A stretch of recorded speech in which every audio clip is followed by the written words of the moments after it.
Hello friends, नमस्कार and welcome to समाधान। साथियों, उम्मीद है कि आप सब अच्छे होंगे और साथ ही साथ आपकी स्टडी भी अच्छे से चल रही होगी। बिहार 65% रिजर्वेशन जो बिहार सरकार ने बढ़ा करके किया था, जिसको पटना हाई कोर्ट से स्ट्रक डाउन करने के बाद सुप्रीम कोर्ट में सरकार और मुख्य विपक्षी पार्टी आरजेडी की तरफ से एसएलपी दायर किया गया था और डिमांड किया गया था सुप्रीम कोर्ट में कि जो पटना हाई कोर्ट का ऑर्डर है उसको फ़िलहाल के लिए उस पर लगी रोक हटा दिया जाना चाहिए कि हम जो 65% आरक्षण है उस पर सुनवाई अपनी भर्ती कर सके। लेकिन सुप्रीम कोर्ट ने एसएलपी तो एक्सेप्ट किया, लेकिन तत्काल उसमें कोई रिलीफ नहीं मिला। और जैसा कि सेकेंड वीक सितंबर में सुनवाई था 10 तारीख को, लेकिन 10 को सुनवाई नहीं हुआ, फिर 11 को सुनवाई नहीं हुई और फिर आज फाइनली सुनवाई था।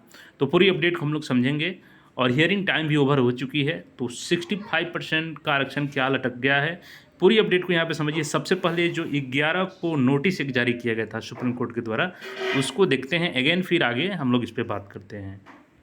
यहाँ पे देखिएगा तो ये लिस्टेड ऑन 11/9/2024, 11 सितंबर को ये नोटिस जारी किया गया कोर्ट नंबर 1 में, और आइटम नंबर 1110 यहाँ पे देखेंगे एक्सेट्रा, यानी आज की सुनवाई के लिए यहाँ पे दिया गया था और कोर्ट 1 का यहाँ पे सुनवाई होना था।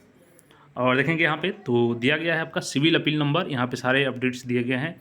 इन the Supreme Court of India civil appellate jurisdictions, और यहाँ पे विथ दिया गया है इंटरलोकेटरी अप्लीकेशन नंबर यहाँ पे है, और अप्लीकेंट्स है यहाँ पे the state of Bihar and others etcetera versus Gaurav Kumar and other. और ऑफिस रिपोर्ट देखेंगे तो यहाँ पे बताया गया था कि द मैटर्स अबव मेंशन्ड वे are listed before the honourable court on 29 July when the honourable court was placed to pass the following order leave granted. तो लीव ग्रांटेड कर लिया गया था ऑलरेडी, और उसके बाद 6 तारीख को यहाँ पे सितंबर में जो आरजेडी का एसएलपी था उसको भी एक्सेप्ट कर लिया गया था। Interim relief is referred at this stage, यानी कि कोई राहत यहाँ पे नहीं मिला था सरकार को। और यहाँ पे वही सारी डिटेल्स बताई गई है जो पूर्व में यहाँ पे सुप्रीम कोर्ट के द्वारा की गई थी। In order to facilitate the submission before the bench, it has been agreed that mister Manish Kumar council for the petitioner and Mr. Shivam Singh counsel for the respondent shall act as the nodal counsel. They shall put together a common compilation of the submission, pleadings, documents and proceedings in terms of the circular dated 3rd of April 24 issued for regulating the course of submissions. तो यहाँ पे council के nodal बनाया गया था, जो दोनों respondent और यहाँ पे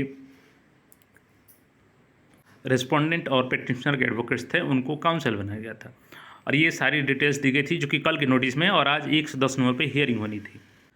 अब यहाँ पे देखिएगा तो यहाँ पे डायरी नंबर दिया गया है, और यहाँ पे आपका डायरी नंबर है, सेक्शन नंबर दिया गया है, पेंडिंग में दिखा रहा है, और 12 को हियरिंग था यहाँ पे, और उस समय क्लॉज 110 था।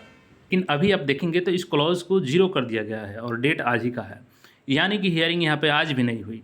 और देखेंगे तो pending final hearing not taken up not today, order date 12/9/2024।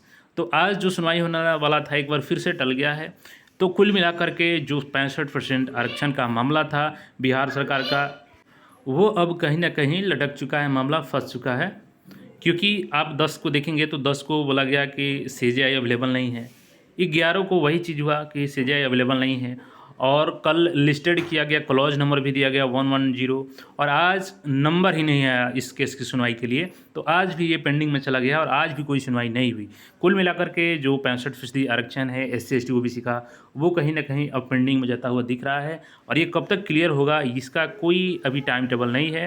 अब आगे देखने वाली चीज़ ये होगी कि कब तक इसका अगला हियरिंग का डेट अपडेट होता है, और उस डेट में भी चूँकि 3 लगातार डेट तो फेल हो चुके हैं, तो अगला डेट अब कब मिलता है और वो भी डेट उस दिन सुनवाई होती है या नहीं होती है, ये देखने वाली चीज़ होगी। तब जाकर के यहाँ पे कुछ अपडेट मिल पाएगा। बाकी फ़िलहाल के लिए यही है कि आपका 65% आरक्षण फंस चुका है। आपका इस पर क्या सोचना है कमेंट करके ज़रूर बताएं, और चैनल पर नए तो चैनल को सब्सक्राइब करके जुड़े रहें। जैसे कोई अपडेट होगी फिर आपके साथ मिलेंगे। धन्यवाद।